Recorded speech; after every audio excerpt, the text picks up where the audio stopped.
Doctor राजकुमार भैरवा, सहायक आचार्य राजनीति शास्त्र, स्वर्गीय पंडित नवल किशोर शर्मा, राजकीय महाविद्यालय दौसा।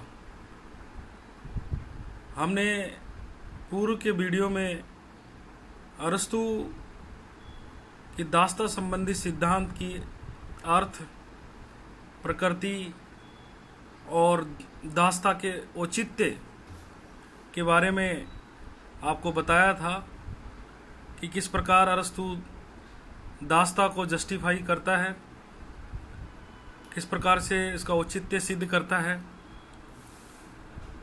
आज हम अरस्तु के जो दास्ता सिद्धांत की आलोचना के बारे में अध्ययन करेंगे। बहुत सारे राजनीति वैज्ञानिकों ने अरस्तु के दास्ता सिद्धांत की आलोचना की है। कई विद्वानों ने ये माना है कि दास प्रथा अप्राकृतिक है। दास प्रथा किसी भी भांति प्राकृतिक नहीं है।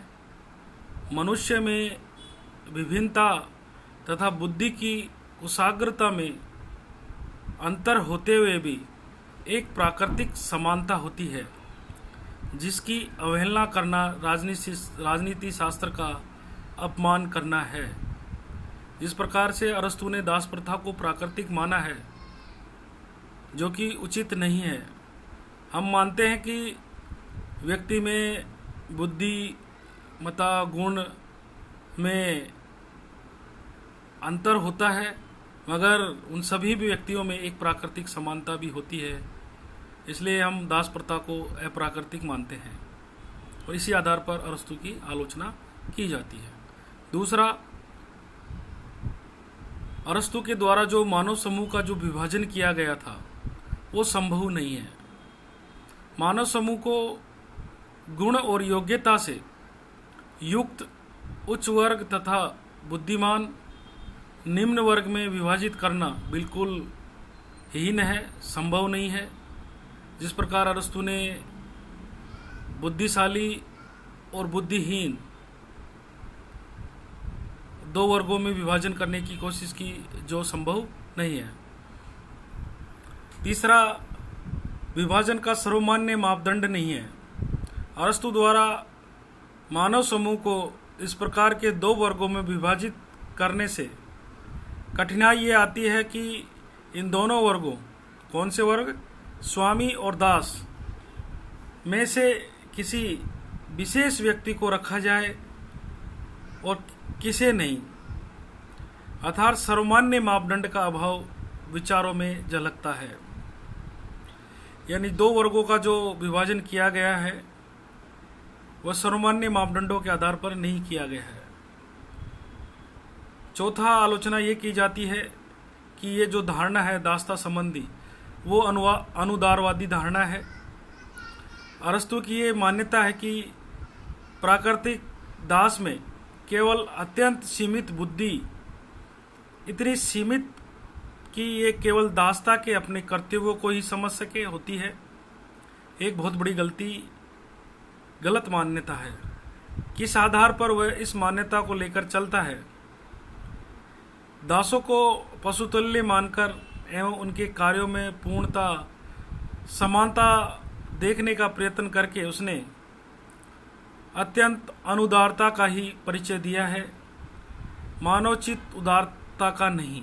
अर्थात उसकी जो धारणा है, जिस प्रकार से उसने दासों के बारे में अपनी पुस्तक के अंदर बताया है कि जो धारणा है वो उदारवादी धारणा नहीं है।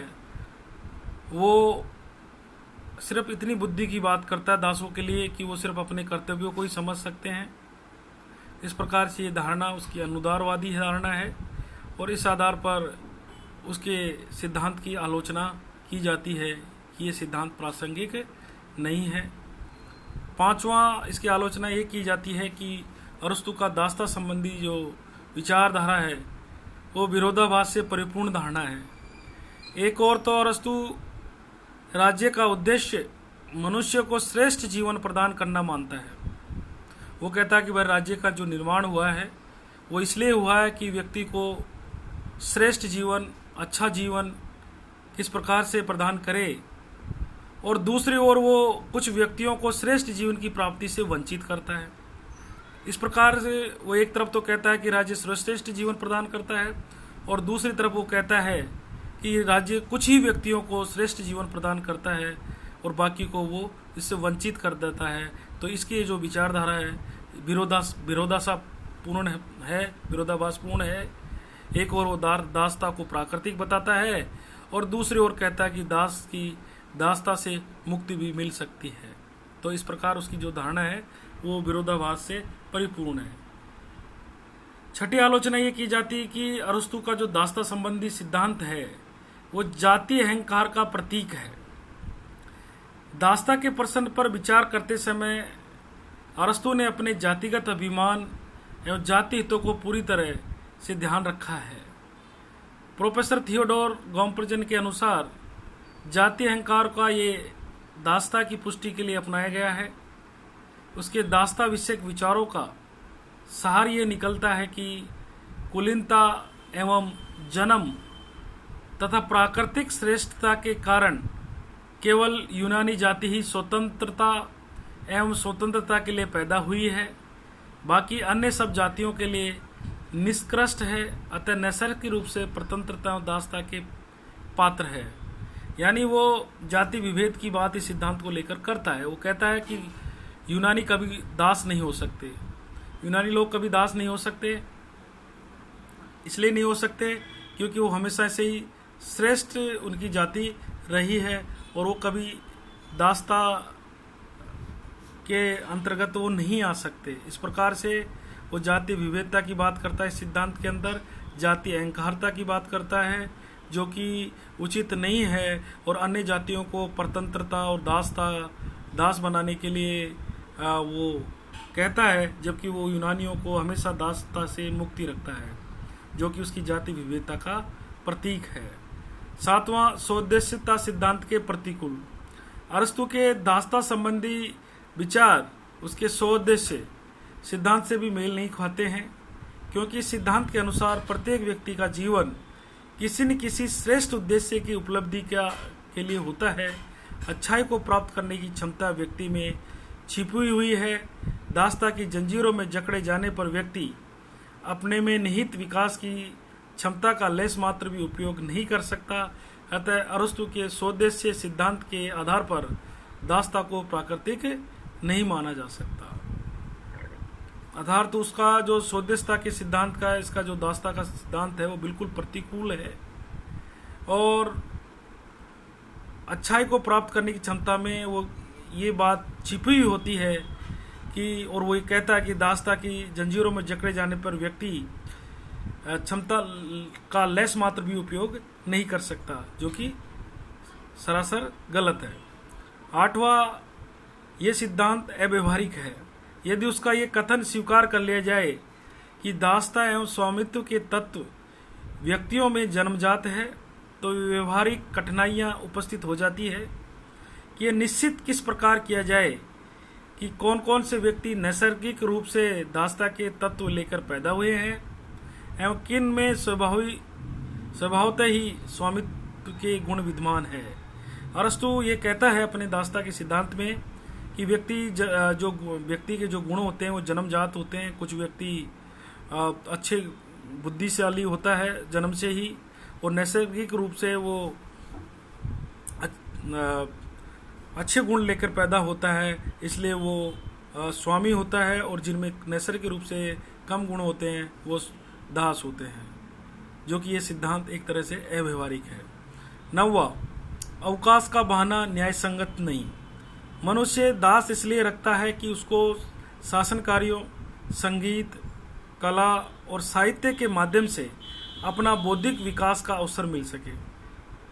यह अरस्तु का तर्क था कि वो इसलिए दासों को रखते हैं कि ये जो उत्पादन के कार्यों में या जो दैनिक जीवन के कार्यों में से जो बुद्धिशाली लोग हैं उनको मुक्ति मिल जाती है, उनको अवकाश मिल जाता है, और इन अवकाश का उपयोग वो समाज हित में, समाज कल्याण के लिए करता है। ये न्याय संगत नहीं है। अवकाश का समय और बौद्धिक विकास के लिए समय समाज के केवल स्वामी समाज के अंग को मिले, ये न्यायोचित व तर्कनीय है, यानी वो दास को अवकाश प्रदान नहीं करता है। वो अवकाश किसको प्रदान करता है? वो बुद्धिशाली व्यक्तियों को, और जो बौद्धिक समाज होता है उसी को वो अवकाश प्रदान करता है।